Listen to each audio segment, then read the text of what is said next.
Smart Ahmednagar news. राज्य शासनाने शाळेत मनुस्मृतीचे श्लोक, भागवत गीता हे विषारी धोरण शालेय अभ्यासक्रमात लागू करण्याचा निर्णय घेतला। या घटनेचा आम्ही जाहीर तीव्र निषेध करतो आणि लवकर हा निर्णय मागे घ्या ही मागणी करतो। ज्या मनुस्मृतीने छत्रपती शिवाजी महाराजांचा शूद्र म्हणून राज्याभिषेक नाकारला, त्याच मनुस्मृतीच्या कायद्याने छत्रपती संभाजी राजांची क्रूर हत्या केली। मनुस्मृतीने महात्मा ज्योतिबा फुलेंना शूद्र म्हणून हिणवले, तिरस्कार केला, हालहाल केले।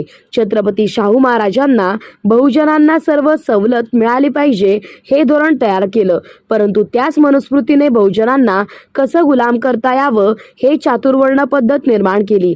ज्या मनुस्मृतीने या देशातल्या सर्व बहुजनांना वंचित ठेवून हालहाल केले, गुलाम केले, तेच मनुस्मृती डॉक्टर बाबासाहेब आंबेडकरांनी 25 डिसेंबर 1927 ला जाळून टाकली।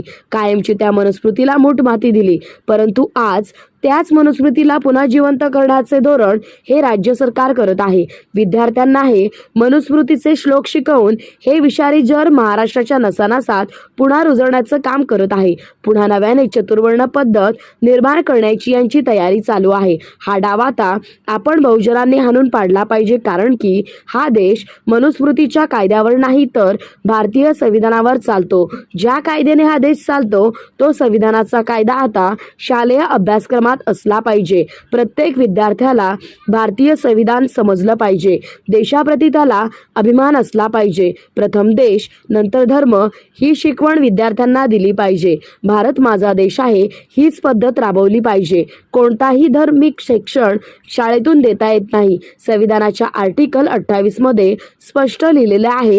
हे असताना सुद्धा हा चुकीचा निर्णय कसा काय राज्य शासनाने घेतला?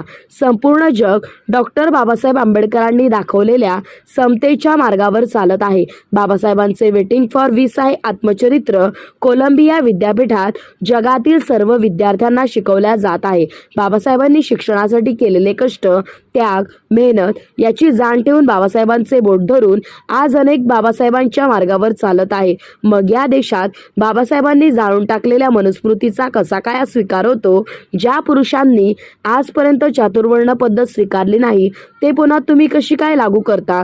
माझ्या देशात आम्हाला विद्यार्थ्याला प्रत्येक येणाऱ्या पिढीला महापुरुषांचे त्याग बलिदान केलेलं कार्य शिकवले पाहिजे, याची आम्हाला आवश्यकता आहे।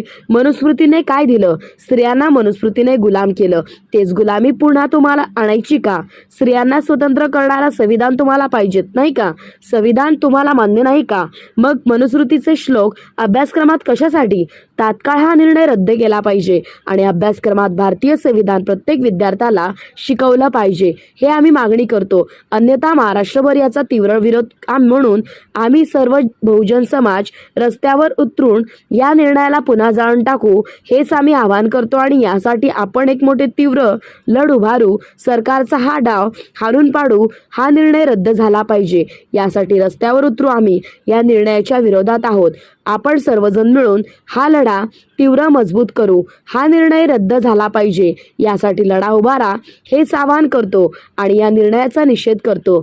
सम्राट अशोक सेना महाराष्ट्र राज्य, आकाशदादा शिरसाट। माझा मोबाईल नंबर 7666 755 168। भारतीय संविधानाचा विजय असो। जय संविधान, जय भारत।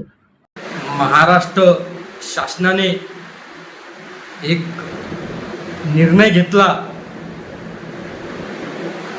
मनुस्मृती आणि भगवद्गीतेचे श्लोक विद्यार्थ्यांना पाठ्यपुस्तकात शिकवण्यात यावं हा निर्णय घेतला। या निर्णयाचा आम्ही सम्राट अशोक सेनेकडून जाहीर निषेध करतो आणि हे असली नीच मानसिकता, हे जहर आज विद्यार्थ्यात पेरण्याचं काम हे महाराष्ट्र सरकार करत आहे। यावर सर्व बहुजनांनी सतर्क असलं पाहिजे। जे मनुस्मृती डॉक्टर बाबासाहेब आंबेडकरांनी 25 डिसेंबर 1927 ला जाळून टाकली, त्याच मनुस्मृतीचं जहर आज पुन्हा या महाराष्ट्रात हे राज्य सरकार शाळेच्या विद्यार्थ्यांना शिकवण्याचे हे श्लोक या ठिकाणी काम करत आहे. आज संपूर्ण विश्वात डॉक्टर बाबासाहेब आंबेडकरांचे विचार, समतेचे विचार स्वीकारल्या जात आहे. संपूर्ण देश बाबासाहेबांच्या समतेच्या विचारावर, मार्गावर, प्रगतीवर चालत आहे आणि हा देश भगवद्गीता आणि मनुस्मृतीवर या ठिकाणी चालवायचा एक अजेंडा या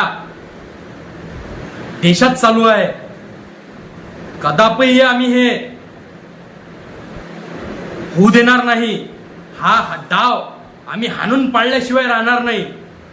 हा देश डॉक्टर बाबासाहेब आंबेडकरांनी लिहिलेल्या घटनेवर चालते. आज या देशात खऱ्या पद्धतीनं प्रत्येक विद्यार्थ्याला संविधान शिकवलं गेलं पाहिजे. संविधानाचे सर्व आर्टिकल शिकवले गेलं पाहिजेत. हा देश आज घटनेवर चालते. कोणत्याही शिक्षण शाळेच्या विभागात धार्मिक शिक्षण दिलं जात नाही. संविधानाच्या आर्टिकल 28 मध्ये स्पष्ट भाषेत उल्लेख आहे की कोणत्याही शाळेतून धार्मिक शिक्षण दिले जाणार नाही. आर्टिकल 28 मध्ये स्पष्ट लिहिल्यानंतर सुद्धा महाराष्ट्रात राज्य सरकार भगवद्गीता आणि मनुस्मृतीचे श्लोक कसा शिकवते. हे पेशवाईची औलादी आज महाराष्ट्रात पैदा झाली आणि पुन्हा मनुस्मृती वर डोकं काढत आहे. या मनुस्मृतीला पुन्हा मूठमाती देण्याचं काम आपल्या सर्व बहुजनांचं आहे. ज्या पद्धतीनं डॉक्टर बाबासाहेब आंबेडकरांनी मनुस्मृती जाळली त्याच पद्धतीनं आम्ही पुन्हा हे श्लोक जरी तुम्ही पाठ्यपुस्तकात निर्माण केले तर आम्ही सुद्धा याची या पद्धतीनं दहन केल्याशिवाय राहणार नाही. आणि सर्व बहुजनांना आम्ही आवाहन देतो की यावर लवकरात लवकर आपण एक मोठा लढा उभारू आणि हा डाव आता हाणून पाडू. कदापि आपण हे मनुस्मृती स्वीकारू नये. अरे ज्या महिलांना या ठिकाणी हीनदीन वागणूक दिली, जे चतुर्वर्ण पद्धत या मनुस्मृतीत निर्माण झाली, छत्रपती शिवाजी महाराजांचा राज्याभिषेक या मनुस्मृतीनं नाकारला. महात्मा ज्योतिबा फुलेंनी या मनुस्मृतीनं आज शूद्र म्हणून नाकारले. डॉक्टर बाबासाहेब आंबेडकरांना याच मनुस्मृतीनं या ठिकाणी आज नाकारले. छत्रपती शाहू महाराजांना सुद्धा याच मनुस्मृतीनं नाकारले. या महापुरुषांना जरी या मनुस्मृतीचा तिरस्कार केला तर आपण मनुस्मृती का स्वीकारावं, हा प्रश्न सर्वप्रथम आम्ही राज्य सरकारला करतो. तुमची असली नौटंगी आम्ही खपून घेणार नाही. महाराष्ट्रातल्या जनतेच्या विरोधात तुम्ही कोणतेही कायदे करू नका, अन्यथा याचा परिणाम तुम्हाला तुम्हाला भोगवल्याशिवाय राहावं लागणार नाही. तुमच्या या असल्या नीच मानसिकतेचा आम्ही निषेध करतो आणि तुमच्या या निर्णय महाराष्ट्रात कोणीही स्वीकारणार नाही. तुमचा हा डाव आता आम्ही हाणून पाडल्याशिवाय राहणार नाही, हा इशारा देतो आणि सर्व बहुजनांना आवाहन करतो की हा जो निर्णय या महाराष्ट्र सरकारनं घेतला, तात्काळ हा निर्णय या ठिकाणी रद्द केला पाहिजे. यासाठी मोठा लढा आपण उभारला पाहिजे, एवढंच या माध्यमातून आवाहन करतो. आणि राज्य शासनाने हा निर्णय घेतला, मनुस्मृतीचे श्लोक आणि भगवद्गीतेचे श्लोक पाठ्यपुस्तकात असावे, हा निर्णय घेतला. या निर्णयाचा आम्ही सम्राट अशोक सेनेकडून जाहीर निषेध करतो. तात्काळ हा निर्णय बदलला पाहिजे आणि सगळ्या महापुरुषांचे विचार पाठ्यपुस्तकात शिकवले पाहिजेत.